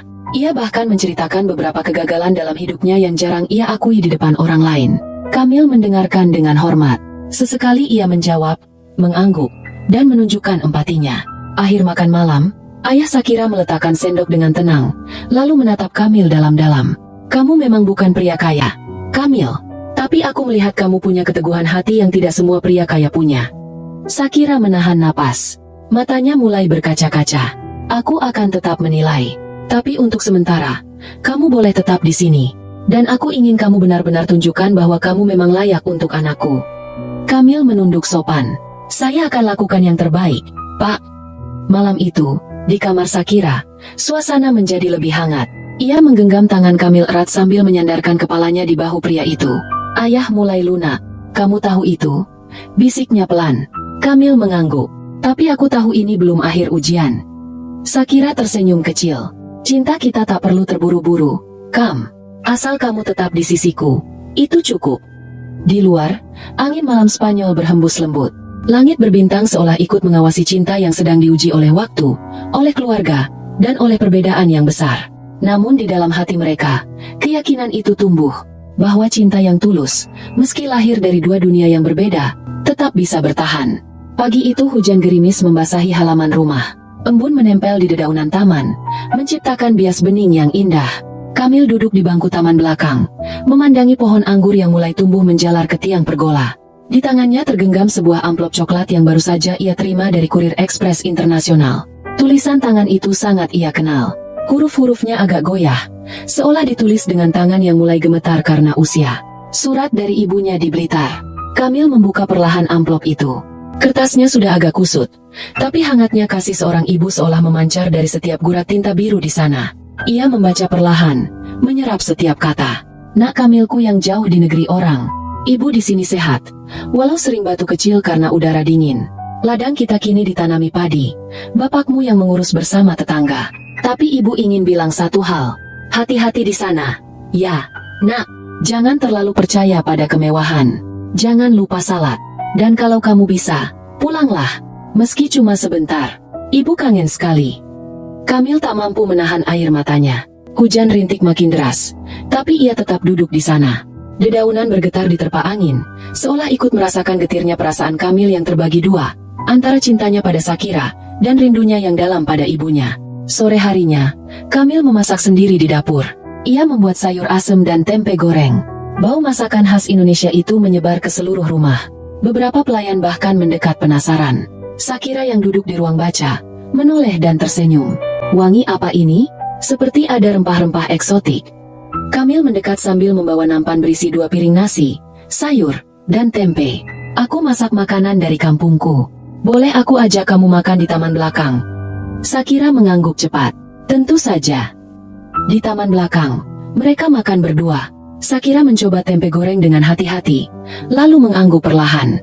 Aku tidak menyangka rasanya seperti ini. Gurih, sederhana, tapi menghangatkan hati. Kamil tersenyum. Itu makanan yang biasa ibuku masak. Dan hari ini aku masak itu, karena aku rindu beliau. Shakira terdiam, lalu menggenggam tangan Kamil. Kamu boleh kembali ke Indonesia kalau memang ingin melihat ibumu. Aku tidak akan melarangmu.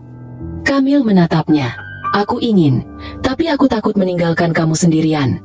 Aku tidak sendiri, Kamil. Di sini ada keluargaku. Lagi pula, kalau kamu pulang, itu bukan pergi. Itu hanya sebentar menjenguk asalmu. Malamnya, Kamil duduk di teras depan rumah bersama ayah Shakira. Mereka meminum teh hangat sambil memandangi halaman yang masih basah oleh sisa hujan. Anak muda, kata sang ayah tiba-tiba, kau tampak murung hari ini. Saya baru dapat surat dari ibu saya, Pak. Beliau rindu. Saya juga rindu. Sang ayah menatap jauh ke depan. Saya tahu rasanya. Saat Shakira pertama kali kecelakaan dan saya di luar negeri, saya ingin pulang secepat mungkin. Tapi pekerjaan menahan saya. Saya terlambat.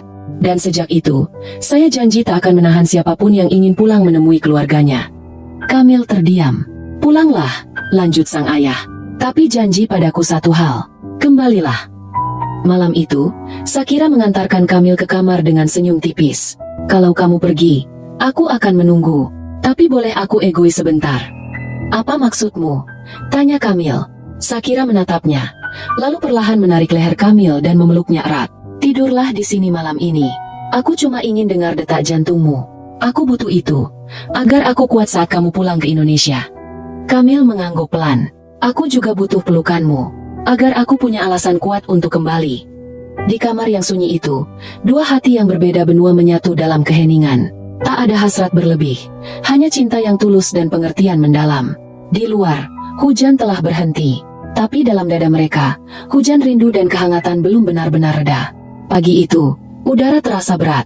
Langit Spanyol berwarna kelabu, seolah ikut menyimpan kesedihan yang tak bisa diucapkan oleh siapapun. Di depan rumah besar itu, sebuah mobil hitam telah terparkir. Sopir pribadi berdiri di sampingnya, siap mengantar Kamil ke bandara. Koper sederhana milik Kamil telah terisi. Hanya ada beberapa pakaian, oleh-oleh kecil untuk ibunya, dan satu foto kecil bersama Sakira yang diselipkan dalam dompet kulit yang mulai usang. Ia berdiri di depan pintu kamarnya, menatap sekeliling. Tempat itu telah menjadi rumah kedua baginya. Tapi kini, ia akan meninggalkannya untuk sementara. Sakira duduk di kursi rodanya, menatap ke arah Kamil yang bersiap. Wajahnya datar, tapi matanya berkaca-kaca. Kamu yakin ingin pergi? Tanyanya pelan. Aku harus. Ibu sudah tua. Aku belum pernah absen selama ini. Tapi kali ini, aku tak bisa diam ketika suratnya sampai dan aku rasakan tangis di balik tintanya. Sakira mengangguk, lalu diam. Ia tak mampu berkata apa-apa lagi. Lidahnya keluh, dadanya sesak. Kamil menghampirinya perlahan, lalu berlutut di hadapannya. Jaga dirimu. Aku titip taman kita. Jangan biarkan bunga-bunga itu layu. Sakira tak bisa menahan air matanya lagi. Ia mengusap wajah Kamil dengan kedua tangannya, lalu menunduk dan memeluk pria itu erat. Aku akan menunggumu setiap hari di kursi ini, menghadap taman, dan aku tidak akan pindah sebelum kamu kembali. Kamil menahan tangisnya. Ia mencium kening Sakira dengan lembut, lalu berdiri dan berjalan ke pintu. Tapi sebelum ia keluar, suara Sakira memanggilnya sekali lagi. Kamil. Ia menoleh. Aku mencintaimu. Kamil menatap mata Sakira dalam-dalam. Aku juga, Sakira. Aku akan kembali. Perjalanan ke bandara terasa panjang. Kamil duduk di belakang, memandangi pemandangan kota yang perlahan menjauh. Jiwanya seperti terbelah. Di satu sisi, ada ibu yang rindu dan menua di kampung. Di sisi lain, ada wanita lumpuh yang menunggu dengan setia dan cinta yang tak dia duga akan tumbuh begitu kuat. Di pesawat, ia duduk di dekat jendela. Ia menatap langit yang kelabu di luar, lalu memejamkan mata. Dalam hatinya ia berdoa, agar waktu memeluk Sakira dengan lembut saat ia tak ada di sisinya. 3 hari perjalanan dan transit membuat tubuhnya lelah. Tapi saat tiba di Blitar, semua rasa lelah itu sirna. Ia mencium bau tanah basah, mendengar suara jangkrik, dan melihat senyum ibunya yang menua tapi tetap hangat menantinya di depan rumah kayu mereka. Ibu. Kamil. Mereka berpelukan lama. Ibu Kamil menangis di dada anaknya. Tubuhnya kurus, tapi semangatnya belum padam. Aku kangen, nak. Aku pikir kamu sudah lupa rumah ini. Tidak, Bu. Tidak pernah. Kamil masuk rumah, melihat foto-foto lama, perabotan yang tak berubah, dan sudut-sudut kenangan masa kecilnya. Ia duduk di tikar, meminum teh hangat buatan ibunya, lalu menceritakan semua yang ia alami. Tentang Spanyol, tentang Sakira, tentang cinta yang tak sengaja tumbuh dan kini sudah mendarah daging. Ibu Kamil mendengarkan sambil mengelus punggung tangan anaknya. Kalau dia mencintaimu meski kamu hanya seorang tukang kebun, dan kamu mencintainya bukan karena kekayaannya, maka restu ibu ada di pihak kalian. Kamil menunduk, matanya berkaca-kaca. Doakan aku bisa kembali dengan selamat, Bu. Aku ingin membawanya suatu hari nanti ke sini, melihat ladang kita, mengajaknya menanam bunga. Ibu Kamil tersenyum. Kalau dia tahan dengan lumpur sawah dan bau keringatmu, berarti dia benar-benar untukmu. Mereka tertawa pelan di bawah cahaya lampu temaram, dikelilingi rasa rindu yang perlahan mulai terbayar. Sementara itu, di Spanyol, Sakira memandangi taman dari balik jendela kamarnya. Tangannya menggenggam foto Kamil erat-erat. Di sampingnya, ayahnya duduk dengan koran terbuka, tapi tak benar-benar membaca. Kamu yakin dia akan kembali? Sakira menoleh. Yakin. Aku percaya padanya. Ayahnya tersenyum samar. Kalau begitu, aku juga percaya. Hari-hari terasa lambat. Setiap pagi Sakira meminta kursi rodanya diarahkan ke taman. Ia menatap bunga-bunga, membayangkan Kamil sedang mencabuti rumput, atau sedang mencuri-curi pandang padanya dari balik pohon jeruk. Hatinya penuh dengan harapan. Beberapa hari kemudian, di Blitar, Kamil berdiri di depan makam ayahnya. Ia menaruh bunga segar di atas tanah merah itu, lalu duduk bersila. "Pak, aku bertemu wanita yang berbeda dari semua yang pernah aku kenal. Dia kuat walau tubuhnya tak bisa berjalan. Dia kaya, tapi hatinya tak sombong. Aku ingin melangkah lebih jauh dengannya. Bantu aku dengan doamu dari alam sana." Angin bertiup pelan, daun-daun kering berjatuhan. Langit sore meredup perlahan. Kamil berdiri. Dalam hatinya, ia telah bulatkan niat. Setelah semua ini selesai, ia akan kembali ke Spanyol. Bukan hanya untuk bekerja, tapi untuk memperjuangkan cinta. 2 bulan berlalu. Musim panas di Indonesia mulai berganti ke hujan. Langit Blitar sore itu mendung, tapi hati Kamil terasa terang. Surat dari Spanyol telah sampai seminggu lalu, ditulis langsung oleh Shakira. Dalam surat itu, Shakira bercerita tentang taman yang masih dirawatnya dengan penuh dedikasi, tentang kursi rodanya yang kini selalu menghadap ke gerbang, tempat terakhir ia melihat Kamil berdiri sebelum berangkat ke bandara. Kamil sudah memutuskan, ia akan kembali. Bukan hanya sebagai tukang kebun, bukan pula sekadar perawat, tapi sebagai seseorang yang ingin mengikat janji, yang ingin membangun hidup bersama. "Ibu, aku mohon restunya," kata Kamil sambil mengecup tangan ibunya. "Aku akan kembali ke Spanyol, tapi kali ini untuk melamarnya." Ibu Kamil tersenyum, matanya basah. "Nak, hidup ini tidak selalu soal asal-usul atau harta, tapi soal niat baik dan kesungguhan hati. Jika dia mencintaimu dalam kekuranganmu, dan kamu menjaganya dalam kelemahannya, maka itulah cinta sejati." Kamil memeluk ibunya erat. "Doakan aku, Bu. Aku ingin membawanya ke sini suatu hari nanti, agar ibu tahu wanita seperti apa yang telah membuka hati dan memberiku cinta di negeri jauh." Spanyol menyambut Kamil dengan langit biru dan aroma bunga di taman rumah besar itu. Ia turun dari taksi, berdiri memandangi rumah itu seperti pertama kali ia tiba. Tapi kali ini, hatinya tidak canggung. Ia tidak lagi hanya si tukang kebun dari Blitar. Ia adalah seseorang yang pulang untuk cinta. Shakira telah menunggu di taman. Di kursi rodanya, ia menunduk sambil memandangi bunga mawar merah yang mekar. Rambutnya dikepang rapi, bibirnya memerah muda, matanya menatap jauh. Saat suara langkah kaki mendekat, ia langsung menoleh. "Kamil." Kamil berlutut di hadapannya, mengeluarkan kotak kecil dari saku jaketnya. Di dalamnya, sebuah cincin sederhana dari perak yang ia bawa dari Blitar. "Shakira, aku tidak datang hanya untuk bekerja. Aku datang untuk menepati janji.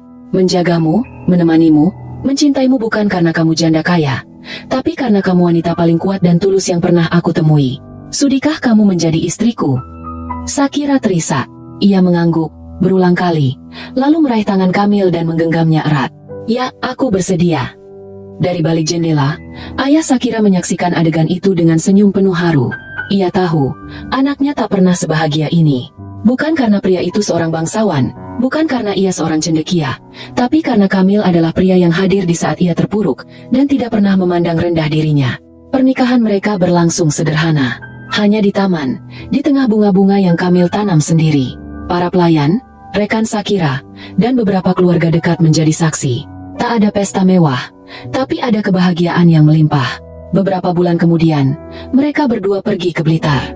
Ibu Kamil menyambut Shakira dengan hangat, seolah ia anak sendiri. Shakira melihat sawah, mencium aroma tanah, dan untuk pertama kalinya merasakan damai yang tak pernah ia temukan di kota besar. Di malam hari, Kamil dan Shakira duduk berdua di beranda rumah kayu itu. Langit penuh bintang, suara jangkrik bersahutan. Shakira menyender di bahu Kamil. "Aku tak pernah bayangkan hidupku akan begini," ucap Shakira lirih. "Sejak lumpuh, aku pikir aku hanya akan menjadi beban. Tapi kamu datang dan segalanya berubah." Kamil mengecup keningnya. "Dan aku tak pernah bayangkan seorang janda dari Spanyol akan menjadi belahan jiwaku." Mereka tertawa kecil bersama, dalam pelukan waktu yang kini berpihak pada mereka. Salam penutup dan nasihat. Hidup seringkali mempertemukan kita dengan hal-hal di luar dugaan. Seorang tukang kebun dari desa kecil di Jawa Tengah bisa bertemu janda lumpuh dari benua seberang. Dan dari sana tumbuh benih cinta yang tulus dan kokoh. Bukan karena rupa, bukan karena harta, tapi karena perhatian, kesetiaan, dan hati yang bersih. Dalam cinta sejati, tak ada kasta, tak ada jarak. Yang ada hanyalah keberanian untuk mencintai dan dipertemukan oleh takdir yang tidak pernah salah. Demikianlah kisah cinta antara tenaga kerja Indonesia dengan wanita atau janda Spanyol ini. Semoga kisah ini menginspirasi buat kita semua, sekaligus mengingatkan bahwa Cinta itu tidak memilih kasta, tidak memilih bangsa atau dunia mana. Semua itu dia terlahir dengan sendirinya. Demikian paparan ini kami kabarkan. Semoga informasi ini memberikan manfaat bagi kita semua. Saya Kina Samsudin Mirsak melaporkan. Wassalamualaikum warahmatullahi wabarakatuh.